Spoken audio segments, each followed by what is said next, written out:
नमस्कार, एबाकस नेपाली ट्युटोरियलमा तपाईलाई स्वागत छ। यहाँभन्दा पहिलाको एपिसोडमा मैले 5 लाई उधारो लिने तरिका सिकाएँ। आज म 10 लाई उधारो लिने तरिका सिकाउँदैछु।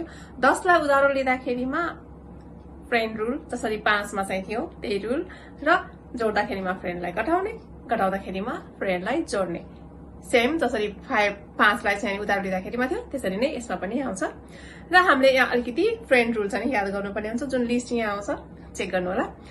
र लामो समयपछि लिएर आएको छु। अलिकति हाउस होल्डमा चाहिँ घरको कामकाजमा बिजी भएर लिएर आउनु पाइन र यहाँभन्दा पछाडि पनि अब चाँडै नै भिडियो अपलोड गर्ने कोसिस चाहिँ गर्नेछु। त्यसकारणले मलाई हेर्न चाहिँ नछुटाउनु होला। र केही कमजोरी छ मेरो भिडियोमा भने मलाई कमेन्ट गर्नुहोस्, त्यसको एन्सर पनि दिन्छु र सुधार्ने कोसिस पनि गर्नेछु। तर मेरो ल्याङ्ग्वेज मेरो नेपाली भाषामा चाहिँ कमेन्ट चाहिँ पटक्कै नगर्नु होला, किनभने राम्रोसँग बोल्नै आउँदैन मलाई। सरी, माफ गर्नु होला। र आजको एपिसोडमा 10 लाई उधारो लिने तरिका सिकाउँदैछु। अब 10 लाई उधारो लिन जानिसकेपछि अब हामीले 1000 लाई, 100 लाई, 10,000 लाई, 10 लाख लाई जसलाई पनि सजिलैसँग उधारो लिन सकिन्छ।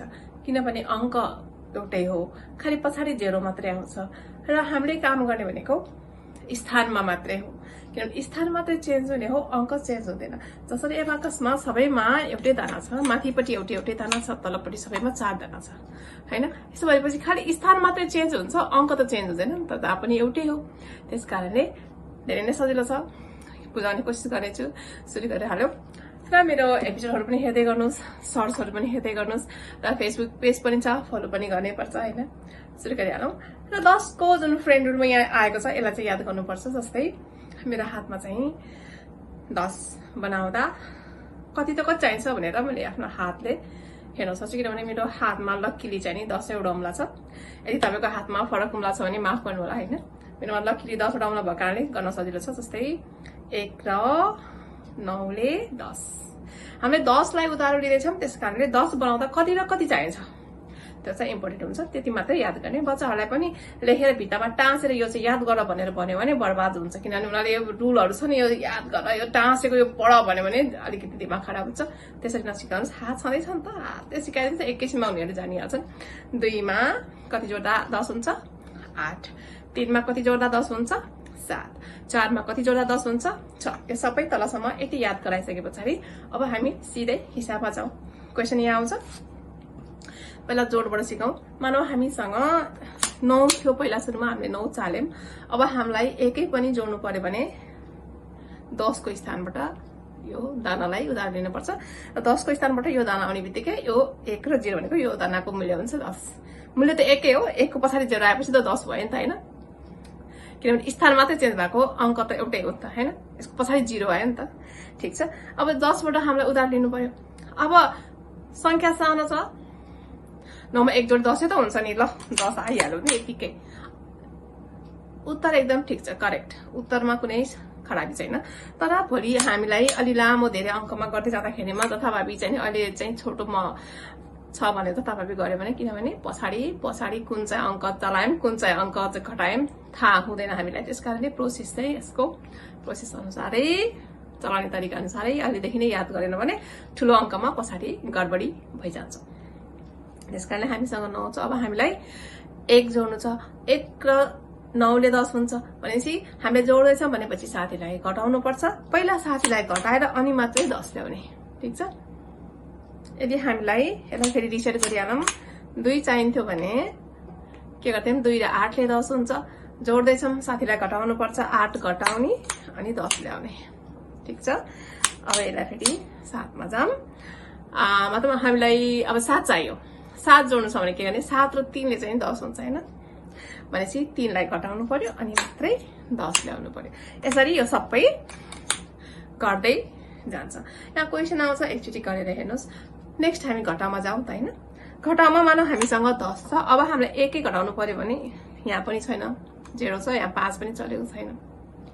10 बाट गर्नुपर्ने हुन्छ। हामीले पहिला जोड गर्दाखेरिमा साथीलाई घटायौं अनि चाहिँ जोड्यौं। अब घटाउँदा पनि जुनबाट हामीले घटाउने हो त्यसलाई चाहिँ पहिला सार्नु पर्ने हुन्छ। ठीक छ। किनभने पहिला 9 जोडेर पछि 10 घटाउने यो पनि गर्न भएन। यसको चाहिँ फेरि रुल चाहिँ यही हुन्छ कि यहीँबाटै गर्नुपर्ने हुन्छ। पहिला 10 लाई घटाउने अनि यहाँको 9 लाई जोडौं। हामीले किन 9 जोड्यौं त? किनभने हामीले 1 घटाउँदै थियौं। घटाउँदाखेरिमा साथीलाई जोड्नु पर्छ। 1 र 9 ले 10 हुन्छ। 1 घटाउँदै थियौं, त्यसकारणले हामीले त्यसको साथी 9 लाई जोड्यौं।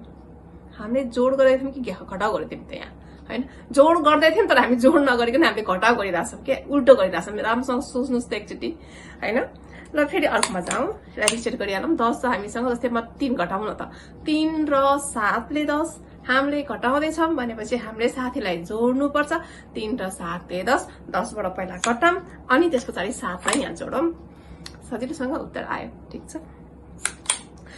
यहाँ क्वेशन आउँछ यसलाई पनि गरेर हेर्नु यदि तपाईले बुझ्नुहुन्न भने मलाई कमेन्ट गर्नुहोस् म त्यसलाई बुझाउने कोसिस गर्छु भएन भने म भिडियोै बनाएर भए पनि अपलोड गरिहाल्छु ठीक छ हामी अब 99 मा जाउँ है त हामी 1 को स्थानको 9 10 को स्थानको 9 9 9 99 चलिसक्यो अब हामीलाई यसमा 1 पनि जोड्नु पर्यो भने अब हामीले यहाँ 100 नै उधारो लिनुपर्ने हुन्छ 100 उधारो लिने भनेपछि 1 भनेको हामीले 9 साथी हुन्छ सुरुमा 10 बाट हामीले उधारो लिँदाखेरिमा 1 जोड्दाखेरिमा 9 घटाएर 10 लियौं यहाँ पनि त्यही गरौँ पहिला 9 लाई घटाम अब 10 उधारो लिने छैन यो भनेपछि यसलाई पनि पुरै घटाइदियौं अब एकैचोटिलाई लियौं अब केही सोच्नै पर्दैन जहाँसम्म दाना छैन त्यहाँसम्म घटाउँदै आउँदाखेरिमा अनि बाँकी लिँदाखेरिमा पुग्यो अब सोच्नै पर्दैन ठीक छ फेरि एकचोटि गरिहेरौँ 99 छ हामीसँग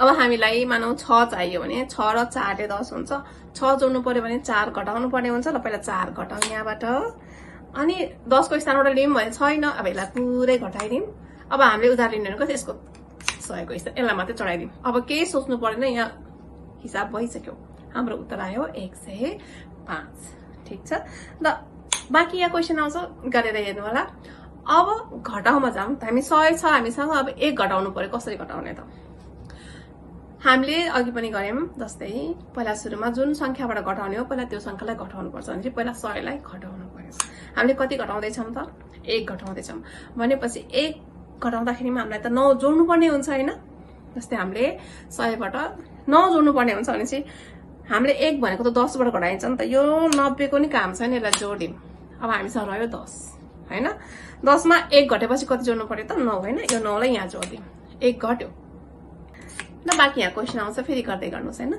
ल फेरि अब जाउँ अब 1000 मा चढ्दै जाउँ हैन ठीक छ यहाँ 1 को स्थानको 9 चढ्यो 10 को स्थानको पनि 9 चढ्यो 100 को स्थानको पनि 9 चढ्यो अब हामीलाई 1 पनि जोड्नु पर्यो भने अब 1000 बाट लिनु पर्ने हुन्छ जसरी हामीले 10 मा लियौं जसरी हामीले 100 मा लियौं 1000 मा पनि त्यही अनुसार लिने हो कुनै यसमा कन्फ्युज नहुनु ल हामी 1 जोडौं न त 1 जोड्दा 9 घटाउनु पर्छ 1 हामीले त 10 बाट जोडिन्छ नि त हैन यो 9 घटाइदियौं अब यो पनि काम छैन घटेन यहाँ पनि छैन उधार लिने मिलेन अब उधार लिनु त यही हो नि त एकैचोटि अब यस्तोलाई सार्दिएको केही नसोचिकन सार्दै आए हुन्छ अब ठीक छ एकदमै सजिलो छ यो र हामीसँग भयो अहिले 1000 अब 1000 मा 1 घटाइ हेरौँ त अब कसरी गर्छ त 1000 मा हामीले अब यहाँ छैन नि त दाना त्यसकारणले हामीले 1000 स्थायी छापाटी लिएर चाहिँ घटाउँदै छौं अब 1 भनेको हामीले त अघिकै जस्तै 1 को स्थानको 10 बाट घट्छ भनेपछि 10 मात्र निकालौं बाकी सबै जोड्दिनु पर्यो 1000 पहिला घटाम पहिला 900 जोडौं हामीले 100 निकाल्यौं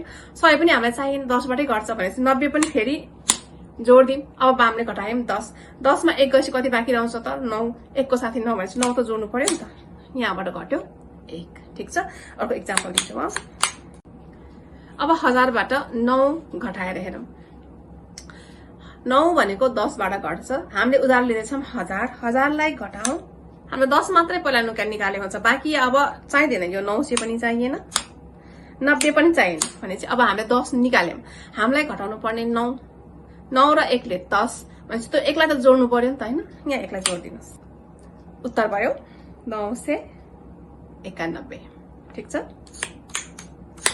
यसरी नै क्वेशन आउँछ यहाँ फेरि गरी हेर्नु होला अब मानौ हामीसँग यो 9 यो 9 यो 9 यो 9 चल्यो हैन अब 1 जोड्नु पर्यो भने त 10000 बाट उधारो गर्नु पर्ने हुन्छ अब अघिकै प्रोसेस हो केही गर्नु परेन 1 जोड्दै छम भने 9 घटाउने यो घटाउने यो घटाउने यो घटाउने एकैचोटि 10000 लिनु सक्यो कुरै छैन केही गर्नु पर्दैन अब यहाँबाट फेरि 1 घटाउनु त 10000 बाट 1 घटाउनु त भनेपछि पहिला 10000 लाई सारम 1 भनेको 10 बाट घट्छ 10 मा पुग्ने बेलासम्म अब के सोच्नु पर्ने बाँकी सब जोड्दिने 10000 लाई घटाम 9000 जोड्ने 900 जोड्ने 90 जोड्ने 1 घटाउँदै थियौं हो भनेपछि 9 जोड्नु पर्यो नि त ठीक छ घटिहाल्यो त कति सजिलो छ त्यही गर्छु 10000 बाट 4 घटाम 4 र 6 ले 10 हुन्छ 4 10 बाट घट्छ 4 घटाउँदैछौँ ठीक छ फेरि म याद गर्नुपर्ने हुन्छ फेरि बिर्सिहाल्छु हैन 10,000 बाट उधार लिँदैछौँ 10,000 पहिला घटाम 9,000 चाहिँदैन 900 पनि चाहिएन 90 पनि चाहिएन हामीले यहाँ अब 10 घटाइरहेछौँ हामीलाई घटाउनु पर्ने हो 4 भनेपछि 6 त जोड्नु पर्यो नि 6 लाई जोड्दिनु सकिहाल्यो घटिहाल्यो त हैन यहाँ क्वेशन आउँछ गरेर हेर्नुस् हैन अर्को भागमा चाहिँ मैले 5 र 10 लाई एकैचोटी उधारो लिएर कसरी घटाउने हो त्यो सिकाउँछु अलिकति ट्रिकी छ किनभने हामीले 5 लाई मात्रै उधारो लिन जानेछौँ हामीले 10 लाई मात्रै उधारो लिन जानेछौँ नि हैन अब 5 र 10 लाई एकैचोटी उधारो लिनुपर्ने हुन्छ एक पनि घटाउन या फिर 2 पनि घटाउनलाई अलिकति ट्रिकी छ हैन त्यसलाई म बुझाउने कोसिस गर्छु मलाई मेरो भिडियो हेर्दै गर्नुस् लाइक शेयर सब्स्क्राइब पनि गर्नुस् फेसबुक पेज पनि छ हैन हेर्नुस् र केही छ भने कमेन्ट गर्नुस् फेरि भेटौँ अर्को भिडियोमा